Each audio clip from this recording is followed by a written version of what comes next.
یہ بات جو ہے قدرے کافی بڑی بات ہے، مشکل بات ہے. تو مشکل کس کے لیے ہے؟ ہمارے لیے. ہم جب سوچیں گے کہ ہر انسان کے، پہلے تو یہ ہے کہ دل کے خیالات کو ہی کوئی کیسے جان سکتا ہے، ہم سائنس کے تھرو تو نہیں جان سکتے، ٹھیک ہے. دوسری چیز کہ اتنے زیادہ لوگوں کے، اربوں خربوں اربوں لوگوں کے خیالات کو کیسے کوئی ایک ہستی جان سکتی ہے. تو یہ مطلب اسی کے کہ بھائی یہ تم اپنے آپ پہ نہ سوچو، اس کا جواب آلریڈی ساحت کے سٹارٹ میں دے دیا کہ ہم نے انسان کو پیدا کیا ہے. پیدا کرنا، انسان جو پیدا کر رہا ہے، جو خالق ہے، اس کے حساب سے دیکھو نا کہ جس نے اتنا بڑا معجزہ پیدا کیا. اللہ جگہ جگہ قرآن پاک میں کہتا ہے کہ اپنی پیدائش پہ ہی غور و فکر کرو کہ تم، اور اپنے اندر نشانیاں تمہارے اندر بھی رکھی ہیں، ان پہ غور و فکر کرو. یہ آپ نے یقیناً سنا ہوگا. تو دیکھیں، اگر آپ خالی انسان کو ہی دیکھیں تو وہ چلتا پھرتا کتنا بڑا معجزہ ہے.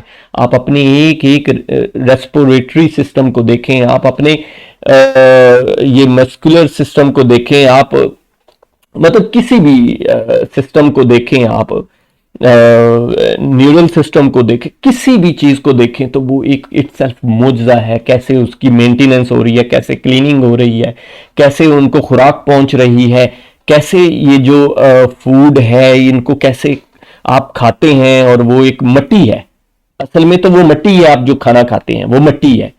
آپ بھی مٹی سے بنے ہیں، تو آپ ذرا غور کریں، جو آپ کھاتے ہیں وہ بھی مٹی ہے. کوئی فروٹ کھاتے ہیں تو وہ ایک مٹی کا وہ والا فلیور ہے. آپ روٹی کھاتے ہیں تو وہ مٹی کا، وہ سارا کچھ مٹی سے ہی بن رہا ہے نا. وہ کوئی بھی پودا ہے، کوئی درخت ہے، تو وہ مٹی کھا کھا کے ہی بڑا ہو رہا ہے، اور اپنے پھل ان مٹی کو ان پھلوں میں اور ان چیزوں میں کنورٹ کر رہا ہے، اور آپ ان کو ڈفرینٹ ذائقوں میں کھاتے ہیں. یہی اللہ پاک قرآن میں ڈفرینٹ مختلف جگہ پہ، ایک اور دو جگہوں پہ اور بھی کہتا ہے کہ مختلف ذائقوں کے پھل پیدا کیے ہو رہی ہے وہ.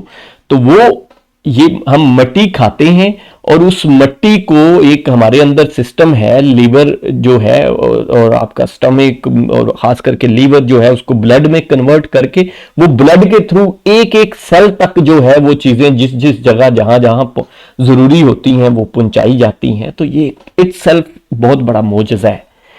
تو اگر اس کو ہم دیکھیں کہ جس نے یہ بنا دی ہے، تو وہ کیا خیالات کو نہیں جان سکتا اور سارے لوگوں کو اکٹھے نہیں جان سکتا جو اتنا بڑا خالق ہے؟ تو اس لیے سٹارٹ میں ہی یہ بتا دیا کہ ہم نے انسان کو پیدا کیا ہے.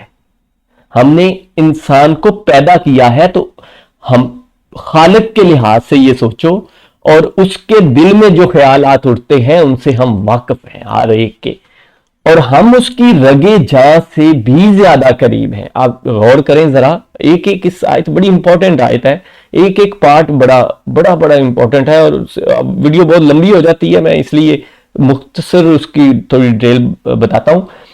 اور آپ دیکھیں کہ رگے جاں جو شاہ رگ ہے ہماری، یہ ہمارے سب سے زیادہ قریب چیز ہے.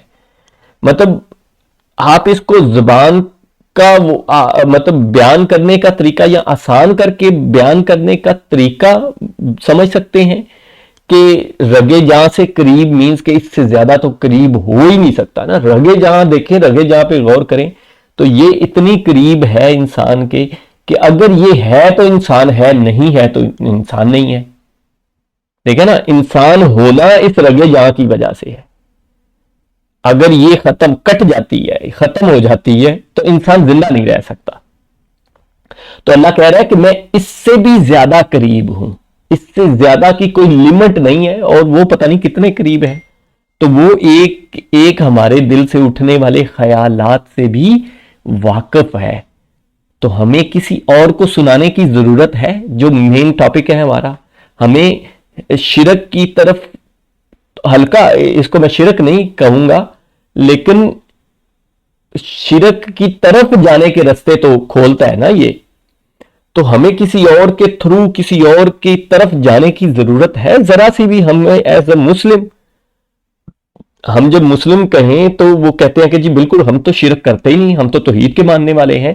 لیکن یہ تو کنسپچولی ہو گیا. عملی طور پہ تو ہمارے مسلمان بھائی کچھ ایسے کام کرتے ہیں جو کہ شرک سے قریب ہو سکتا ہے. کہ اللہ کے علاوہ کسی اور کو. اور یہ آیات قرآن پاک میں جگہ جگہ پہ بیان کرنے کا مقصد کیا ہے کہ اس طرح کا کوئی اور کام نہ کرنا. میں تمہارے قریب میں ہوں.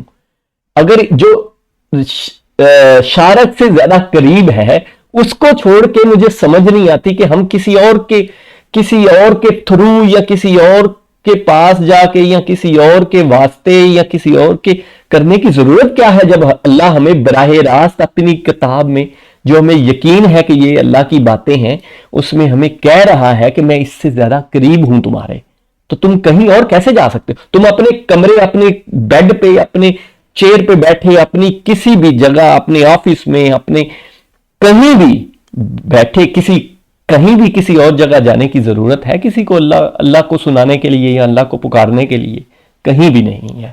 ہاں، مسجدوں میں اس نے خود کہا ہے، وہ عبادت کے لیے کہا ہے، اور وہ بھی ہم میں ایک یونٹی پیدا کرنے کے لیے، تاکہ ہم ایک اپنی کچھ سینٹر بنائیں، وہاں پہ سب آئیں، گھلے ملے، آپس میں بھی ہمارا معاشرتی نظام بھی بہتر ہو، ایک دوسرے سے ملیں، ایک دوسرے کے اور ایک جگہ پہ ایک فارم میں ہو کے دنیا کو اور معاشرے کو دکھانے کے لیے علامتی طور پہ، تاکہ دوسروں کی بھی توجہ ہو، تو وہ اس کو مسجد ایک جگہ، ایک مرکز بنا دیا. ورنہ تو اللہ ہر جگہ موجود ہے. اللہ ہر جگہ جہاں ہم پکارے، اور یہ پکارنے کی بات ہو رہی ہے، عبادت کرنے کی نہیں. عبادت تو ایک اسپیسیفک، یا مصلے پہ جائیں گے یا مسجد میں جائیں گے، لیکن پکارنے کے لیے تو کہیں بھی جانے کی ضرورت نہیں ہے. وہ شارک سے بھی زیادہ قریب ہے. جزاک اللہ خیر.